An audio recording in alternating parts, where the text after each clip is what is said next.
Hello there, Battle Brothers, and welcome to yet another video, and welcome to yet another review video. Today we are reviewing yet another installment in the Horus Heresy series. Oh yes, indeed. And we are reviewing another novella. I wanted to say short story, but it is really a novella. From the Primarch's book, from the Horus Heresy series, which is, I think, the 20th in the series. But that's alright. I mean, after the initial 5 volumes, the books aren't really written or published in a chronological order as far as the order of the events go. Nevertheless, it needs to be said that this novella collection is only meant for people who are already very well acquainted with Warhammer Horus Heresy and who have read, I would say, at least the previous volumes. You should really get acquainted yourself with that, or at least you should be aware of the fact what happened in the first 5 volumes and at Istvan 5, Istvan 3, things like that. Because a lot of these events in these novellas and short stories and subsequent novels are dealing with the outcome and what happened after Istvan 5. Such as this one, The Feet of Iron by Nick Kime, and it is about, well, yet another Primarch, right? The first novella from this collection was about Fulgrim and Emperor's children. This one is about the Iron Hands and Ferus Manus, who, of course, famously, spoilers, this isn't really dealing with the aftermath of Istvan 5, it's really a prelude to it, because we know that Ferus Manus got decapitated by his brother, by Fulgrim. And it was a very heartbreaking scene, very heartbreaking sequence in the book when I was reading it, quite obviously. But this novella is about the fact that he could have prevented it, or that there were forces that tried to save him, tried to direct him to the right path. Because we open at a planet where the Iron Hands are fighting, they are battling the Eldar. I have to look it up right now because it's 1544, the planet. You know that during the Great Crusade they're designating planets by numbers? And I mean, you can't just remember all of them, right? And so they are engaging Eldar and they are trying to find, well, their defenses. And they are really not that successful because the Eldar are implementing their own powers as well as technology or powers, really. It's not really that clearly stated whether it was done by sorcery or by science. That the Eldar are implementing something that makes the mechanical implants and the mechanical substitutes that the Iron Hands have a lot on them, not functioning. They just stop functioning, or they turn their own bionic arms and weapons on each other or on themselves. On top of that, Ferus Manus, he disappears.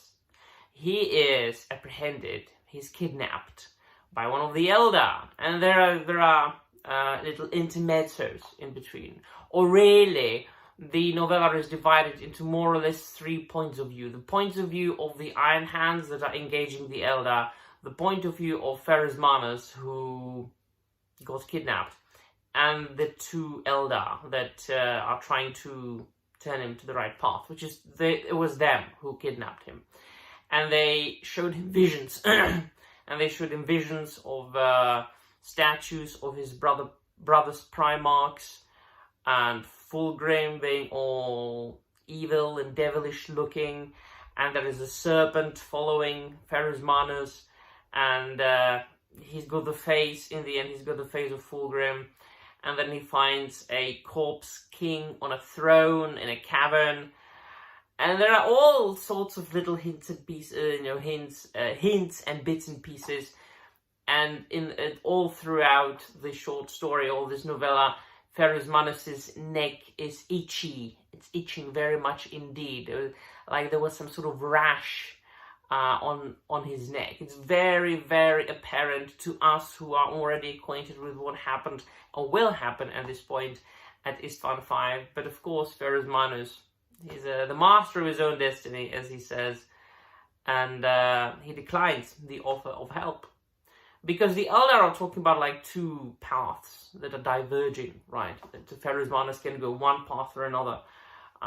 What does he choose? Well, we all know that. But what is, I would say, even more interesting is when we are focusing on the other Iron Hands, when we are focusing on Gabriel Santar and the other Iron Hands, such as Henrikos.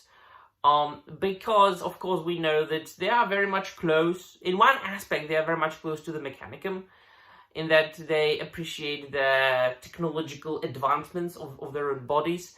They don't do that as much as the Mechanicum, but they do enjoy it. And they always say flesh is weak, metal is stronger. Well, in the end, they are forced to admit that it's not always so. Because they are, of course, on that planet, they are not alone.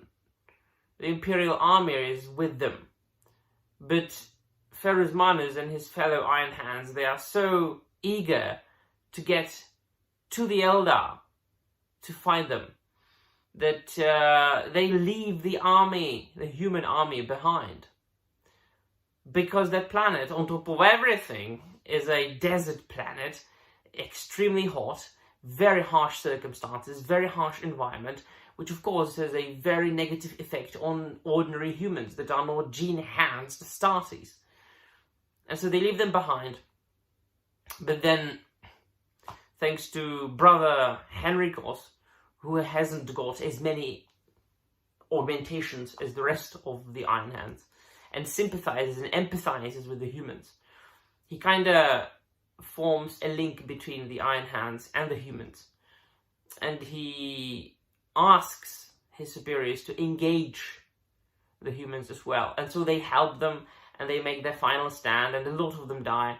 But in the end, of course, the planet is won, and the Eldar are destroyed, and Ferrus Manus escapes. And what's very touching is that they form the humans, it was like the beginning of the Chain Veil. Those like 300 or 200 remaining humans of the like dozens of thousands that were there originally. And so it ended on a sweet and sour note, because yes, we know where Ferrus Manus is heading, but at the same time, the Iron Hands admit, yeah, not all humans are weaklings, and not all flesh is weak. So yeah, let me know in the comments down below what you think, and that'll be all. Thank you very much for watching, and remember, the Emperor protects.